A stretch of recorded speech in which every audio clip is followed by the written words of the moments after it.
أسعد الله صباحكم ومساءكم أيها الإخوة الكرام بكل خير. لا تستهينوا بالمسلم ولا تستحقروا مسلما ومؤمنا ولا تنظروا بعين الاستصغار إلى المسلمين، فقد قال النبي عليه الصلاة والسلام: إن الله لا ينظر إلى صوركم ولا إلى أجسامكم ولكن ينظر إلى قلوبكم وأعمالكم.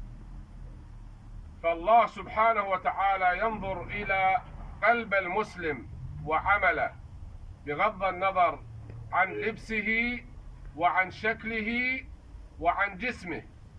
كان صحابي جليل عبد الله بن مسعود رضي الله عنه وأرضاه صغير الجسم والبدن، عندما صعد نخلة ضحك الصحابة، فقال النبي عليه الصلاة والسلام: أتضحكون من دقة ساق ابن مسعود؟